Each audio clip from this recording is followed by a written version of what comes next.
Yo, assalamualaikum semuanya, kembali lagi bersama Wong Anime. Kemarin kita udah membahas mengenai pertempuran labirin, dan kali ini kita akan merambah ke pertarungan para bos labirin. Dan highlight dari pertarungan ini adalah pertarungan dari Apito melawan Mayor Jenderal Minit, tangan kanan langsung dari Kalgurio. Kalian siap ya? Mari kita langsung aja ke videonya. Sudah 7 hari semenjak pengiriman sekitar 500.000 pasukan labirin, dan hingga sekarang tidak ada satupun yang kembali, sehingga Komandan Kalgurio alias Jenderal Kalgurio jelas sekali tidak nyaman dengan keadaan ini. Para stafnya juga mengalami kekhawatiran yang sama dengannya. Setelah sebelumnya para pasukannya terlihat mampu mengangkut banyak sekali harta karun dan kristal sihir, sekarang satupun tidak ada yang kembali, bahkan hanya untuk melapor saja. Sebelumnya dia masih bisa berkomunikasi dengan para tentara kekaisaran di labirin, dan untuk saat ini tidak ada satupun yang melakukan komunikasi dengan Kalgurio.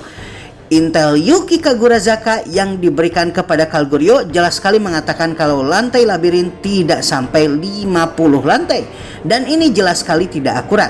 Sekarang Kalgurio menyadari kalau intel dari Yuki kepadanya tidak bisa dipercaya, dan dia pun menyadari sekali lagi kalau dirinya telah melakukan kesalahan besar. Kalgurio telah dititipkan 530.000 pasukan oleh Kaisar, dan sekarang dia dihadapkan dengan tanggung jawab atas kematian mereka apabila mereka semua dikonfirmasi gugur dalam pertempuran ini. Intel sebelumnya membicarakan kepada mereka mengenai keberadaan Immortal King atau Raja Keabadian yang beberapa hari yang lalu akan ditertawakan. Namun kali ini dia tidak mampu mentertawakan fenomena ataupun nama tersebut. Kalgurio lalu memanggil beberapa orang staf dan pasukan elitnya, 100 orang elit, untuk memasuki labirin sekali lagi. Dia lalu memanggil tangan kanannya yang paling dipercaya, seorang laki-laki yang memiliki aura tenang dan terlihat elegan, yaitu Mayor Jenderal Minit. Selanjutnya dia juga memanggil Marsekal Agung Kansas, pahlawan Kekaisaran Timur yang terkenal akan operasi penaklukan dan penghancuran negara monster. Di hadapan para tentara yang bahkan memiliki jabatan jauh lebih tinggi darinya, pahlawan kekaisaran yang satu ini tidak terlihat ketakutan sama sekali dan bahkan terlihat pongah dan agak congkak. Kalgurio sebenarnya tidak terlalu suka dengan tingkahnya ini, namun dia tidak mengatakannya kepada Kansas. Setelah Marsekal Agung Kansas, 2 orang yang berasal dari dunia lain lalu dipanggil, Michelle dan juga Raymond yang merupakan selebritis di kekaisaran. Michelle memiliki unik skill fusionis yang membuatnya mampu mengkombinasikan serangan dan menghasilkan sihir api yang luar biasa. Singkatnya, dengan sentilan jarinya dia mampu menghasilkan sihir nuklir mini yang akan menghancurkan musuh di hadapannya. Sedangkan Raymond memiliki unik skill fighter yang membuatnya ahli dalam pertarungan tangan kosong dan persenjataan. Dia mampu menghasilkan perisai hampir absolut yang melindungi para pasukan dengan menggunakan manipulasi ki atau aura pertarungan. Di antara 100 pasukan kekaisaran ini, yang terlemah di antara mereka adalah kelas A, karenanya mereka adalah para elit yang dipercaya oleh Kalgurio. Setelah mengumpulkan mereka, Kalgurio lalu mengirimkan mereka sebagai ekspedisi terakhir yang dikirim ke dalam labirin. Sementara itu di pihak Rimuru, sejak awal Rimuru sebenarnya mengawasi keadaan labirin dan melihat jalannya pertempuran. Kurang lebih 530.000 pasukan kekaisaran berhasil dimusnahkan, dan ini adalah hasil yang sangat memuaskan. Namun kemudian para pasukan elit lainnya kurang lebih berjumlah 100 orang berhasil dikirimkan, dan tak lama setelahnya para 10 bos labirin lalu menghubungi Rimuru satu persatu. Yang pertama menghubungi Rimuru adalah Ghidorah, yang menyadari kalau di antara 100 tentara elit terdapat 2 orang yang dia kenal, yaitu Raymond dan juga Michelle. Dan Ghidorah lalu meminta izin kepada Rimuru untuk membuat mereka berdua bergabung dengan Ghidorah. Permintaan kedua lalu datang dari Kumara yang juga menyadari kalau ada orang yang dia kenal di kekaisaran. Namun berbeda dengan Ghidorah yang ingin membuat mereka menjadi sekutu, Kumara justru ingin menghancurkan musuh tersebut dan menghadapinya sendiri. Ternyata orang yang dimaksud oleh Kumara yaitu Marsekal Agung Kansas ini adalah orang yang bertanggung jawab dalam penghancuran kampung halamannya, negara monster, dan lalu menjualnya kepada Clayman 300 tahun yang lalu. Setelah Rimuru berdiskusi dengan Benimaru, dia pun mengizinkan Ghidorah dan Kumara melakukan apa yang ingin mereka lakukan masing-masing. Sementara sisa dari pasukan kelas A yang berjumlah hampir 100 orang kemudian dialihkan ke lantai 70 untuk melawan Adalman, sang raja keabadian. Tentara dunia lain versus pasukan boneka. Pertarungan pun dimulai, dan pertarungan para pasukan elit Armored Division kekaisaran ini dimulai dengan melawan para Dragon King alias sang Raja Naga, 4 naga elemen yang menjaga lantai paling atas labirin. Sayangnya para Dragon King berhasil dikalahkan dan mereka pun berhasil mendapatkan 4 kunci dari keempat naga elemen tersebut. Tidak hanya itu, mereka juga berhasil mendapatkan harta karun yang dijaga oleh keempat naga yang tentunya bernilai sangat besar. Namun Rimuru menganggap kalau lantai para naga yang kita tahu diperbesar 10 kali lipat dalam penyerbuan ini berfungsi sebagai evaluator kemampuan musuh, sehingga pengorbanan para Dragon King tidak sia-sia. Dan mereka tidak benar-benar mati juga karena gelang Ramirez membuat mereka bangkit lagi setelah dihabisi di dalam pertarungan. Michelle dan Raimon lalu memasuki labirin, dan seperti yang telah disetujui oleh Rimuru, maka mereka pun akan dipengaruhi oleh Ghidorah untuk membelot ke pihak Tempest. Sebenarnya alasan sesungguhnya kenapa mereka berdua bisa berada di Armored Division adalah untuk menginvestigasi keberadaan dari trio SMZ, Shinji Tanimura, Mark Lauren, dan Zheng Liuxing yang di kekaisaran dikatakan telah gugur dalam misinya memata-matai Tempest, padahal aslinya mereka membelot. Ketika mendengar hal ini, mereka meminta Yuki untuk bertindak. Namun Yuki mengatakan kalau keadaan saat ini sangat berbahaya. Maka mereka pun berinisiatif untuk mentransferkan diri mereka sendiri dari Composite Division alias divisi hibrid pimpinan Yuki Kagurazaka ke Armored Division pimpinan Kalgurio. Dan pada akhirnya mereka pun dikirimkan ke invasi dan penyerbuan labirin. Dalam penyerbuan ini bersama dengan para pengawal yang mereka pimpin, Raimon dan Michelle justru malah masuk ke lantai 59 yang merupakan lantai di mana para monster boneka mekanik berada. Rimuru sengaja membuat mereka mesti melawan para musuh yang kuat terlebih dahulu sebelum mereka menaiki lantai 60 yang merupakan tempat Ghidorah berada. Di lantai ini, Raimon dan Michelle menemui berbagai macam senjata saintifik seperti misalnya meriam suara atau sonic cannon, laser beam cannon, dan lain-lain. Di lantai ini mereka juga diserang para monster boneka yang Rimuru tiru berdasarkan prototipe negara boneka Gustave. Dalam pertempuran ini pula, Raimon bertugas mengulur-ulur waktu, sementara Michelle bertugas melancarkan serangan one hit kill dengan unik skillnya Fusionis. Pada dasarnya, mereka bisa mengatasi hampir semua monster boneka dan senjata sains yang menyerang mereka. Yang menjadi masalah adalah jumlah mereka yang luar biasa yang sangat menyusahkan mereka. Berbeda dengan para tentara lainnya yang melakukan operasi rekonstruktif sehingga banyak dari mereka tidak memerlukan makan, minum, dan tidur, Michelle dan Raimon masih harus beristirahat untuk memulihkan stamina mereka. Karenanya siklus musuh yang banyak dan terus-terusan datang ini tidak menguntungkan bagi mereka.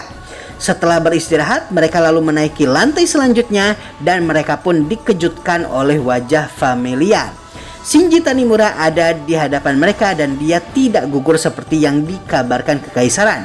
Setelahnya, Ghidorah lalu datang menyusul dan menyambut mereka. Dan tidak perlu waktu yang cukup lama, mereka berdua pun pada akhirnya membelot dari kekaisaran. Pertarungan Adalman dan Apito. Sementara itu di sisi lain, di lantai 70, 100 tentara elit kekaisaran melawan Adalman, Albert dan juga Death Dragon. Mereka bertarung dengan sengit, namun menggunakan strategi sebelumnya, yaitu menggunakan tentara Necromancer dan juga miasma kegelapan di lantai tersebut. Maka sedikit demi sedikit para tentara elit tersebut berkurang drastis, hingga hanya tersisa 3 di antara tentara kekaisaran yang melawan Adalman. Mereka pun pada akhirnya memperkenalkan diri mereka satu persatu. Yang pertama adalah Krishna yang memperkenalkan diri mereka sebagai Imperial Guardian. Pada dasarnya Imperial Guardian ini adalah 100 tentara terkuat kekaisaran yang dibawahi langsung oleh kaisar sendiri. Kekuatan 100 tentara ini jika dikombinasikan jauh lebih kuat daripada kombinasi 3 divisi utama angkatan perang kekaisaran, dan ini berarti mereka sangatlah kuat.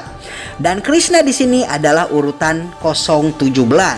Dengan kata lain, dia lumayan kuat dan sudah hampir menyentuh tingkatan Saint yang berada di 10 besar. Tentara lainnya, Reiha memperkenalkan dirinya sebagai nomor 094 dari Imperial Guardian, dan tentara terakhir yaitu Bazan memperkenalkan dirinya sebagai nomor 035. Menurut Rimuru yang mengawasi jalannya pertarungan, pertempuran ini pada dasarnya akan ditentukan dari pertarungan pedang antara Krishna melawan Albert. Albert menggunakan senjata Grudge Sword miliknya yang seperti kita tahu merupakan pedang dengan elemen kutukan dan dibuat langsung oleh Kurobe. Sayangnya dalam pertarungan antara Krishna melawan Albert, Krishna memiliki senjata dengan kualitas yang lebih bagus, senjata dengan kualitas legendaris, setara dengan pedang Moonlight milik Hinata.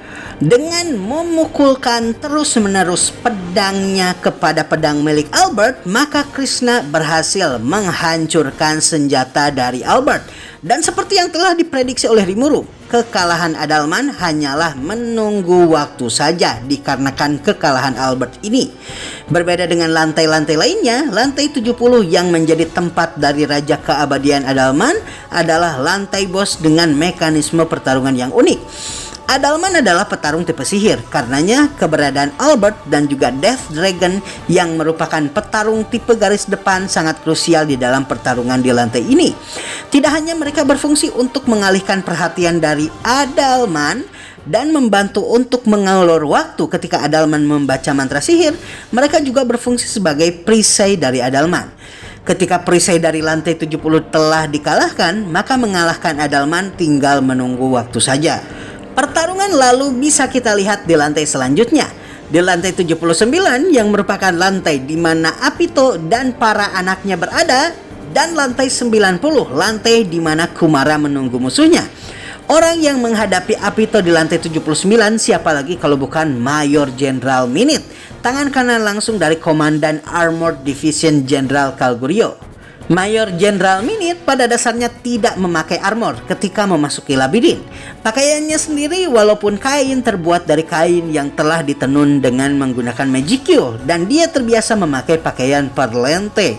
Dia terlebih dahulu memasuki lantai 78 sebelum melawan Apito dan langsung dikerubungi ratusan serangga.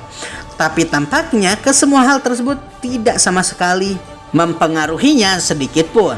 Unique skillnya yaitu Suppressor adalah unique skill yang sangat berbahaya, karena kemampuan dari unique skill ini adalah membuat apapun yang dia lihat atau tatap bisa dihancurkan menjadi debu hanya dalam sekali pandang saja. Selama makhluk itu ada dalam jangkauan visi periferalnya, maka pada dasarnya dia mampu mengalahkan mereka dengan mudah. Karenanya pertarungannya dengan para monster labirin tidak terlalu berarti dan sangat membosankan baginya. Setelah dia beristirahat, dia lalu melanjutkan ke lantai selanjutnya yaitu lantai 79. Dan di lantai ini dia langsung diserang oleh para Legion B alias lebah tentaranya Apito. Dia hanya perlu mengayunkan tangannya 2 hingga 3 kali dan para lebah tersebut hancur berkeping-keping. Ketika melihat kalau Minit menginjak-injak anak-anaknya seperti sampah, Apito langsung marah dan menyerang Minit. Minit yang memiliki magic sense langsung bisa mendeteksi keberadaan Apito dan pertarungan mereka berdua pun pada akhirnya terjadi. Sama seperti sebelumnya, Minit berusaha untuk menggunakan suppressor miliknya supaya Apito musnah, sama seperti serangga lainnya. Namun, Minute terlalu naif kalau menganggap Apito bisa dihancurkan semudah itu. Majian Minute lalu menggunakan unique skillnya ini dengan cara yang berbeda. Dia menggunakan suppressor untuk menahan pergerakan dan pada dasarnya dari matanya dia memancarkan gelombang penghambat.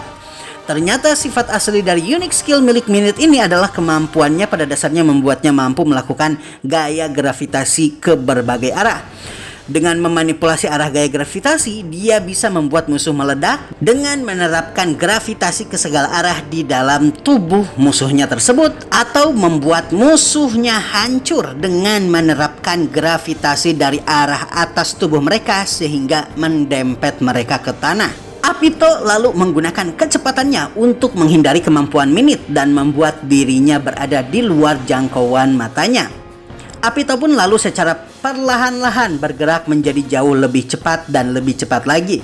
Jika bukan karena magic sense yang dimiliki oleh Minute, dia mungkin tidak bisa menandingi kecepatan dari Apito. Apito lalu menantang Minute dengan mengatakan apakah dia bisa mengimbangi kecepatannya lebih jauh lagi. Dan Minute hampir-hampir tidak bisa merasakan Apito menggunakan magic sense-nya dikarenakan kecepatan tingginya ini. Hal ini tentu saja membuat Minute yang sebelumnya merasa bosan menjadi sangat bersemangat. Minute lalu menggunakan kemampuan gravitasinya ini untuk membuat perisai energi dan ini membuat Apito kesulitan untuk mendekati Minute. Meskipun begitu, berkat latihannya dengan Hinata, Apito semakin lincah dan serangannya semakin tajam. Minute lalu berbicara kepada Apito untuk segera serius dan berhenti main kucing-kucingan di pertarungan mereka. Dan Apito pun setuju untuk lebih serius. Apito lalu terbang tinggi ke atas atap dan menggunakan kemampuan gravitasinya. Dia lalu menggencet Apito dengan force field yang memiliki bentuk seperti telur. Hal ini tentu saja membuat Apito kesakitan dan Minute tertawa. Tanpa ancang-ancang, Minute langsung mendekati Apito untuk memperbesar tekanan gravitasinya. Tidak hanya itu, dia juga berhasil memegang Apito dan tampaknya kemenangan akan berada di pihak Minute. Apito lalu berteriak pada Minute supaya tidak meremehkannya. Meskipun sayapnya patah, tangan dan kakinya bengkok, juga tubuhnya penuh darah, Apito masih tetap memiliki semangat bertarung yang tinggi. Hal ini tentu saja membuat Minute terkesan dengan semangat Apito. Sekali lagi dia lalu memasang perisai gravitasi di sekelilingnya. Kali ini dia memanipulasi perisai gravitasinya sehingga serangan musuh tidak hanya akan tertarik dan memantul, namun dialirkan sedemikian rupa sehingga dia bisa melumpuhkan musuh tersebut. Apito lalu menggunakan segala cara, dari mulai memaksimalkan kecepatan penuhnya, menggunakan para Legion B alias para lebah tentara, dan bahkan menggunakan pisau angin yang berasal dari sayapnya. Tapi Minute tidak terluka sama sekali. Dalam keadaan tercabik-cabik tersebut, Apito lalu mengumumkan pada Minute kalau serangan selanjutnya akan membunuhnya. Dan Minute merespon dengan mengatakan kalau dia akan senang hati menerimanya. Apito lalu merilis serangan beracun terkuatnya dan ini berhasil hampir menghancurkan tubuh dari Minute dan tidak hanya itu, berhasil melukai jantungnya. Pada akhirnya, pertarungan mereka berakhir seri. Minute terluka lumayan parah sedangkan Apito terbunuh, tapi berkat gelang kematian Ramirez, dia hidup kembali dan melakukan respawn ulang di tempat lain. Minute yang terluka lumayan parah lalu beristirahat untuk memastikan kalau Apito tidak kembali. Setelahnya dia memulihkan diri. Dan setelah pertarungan tersebut, pada akhirnya dia akan meneruskan pertarungan di babak selanjutnya. Tidak lama, suara terdengar dari sebuah portal hitam yang muncul di arena pertarungan Minute.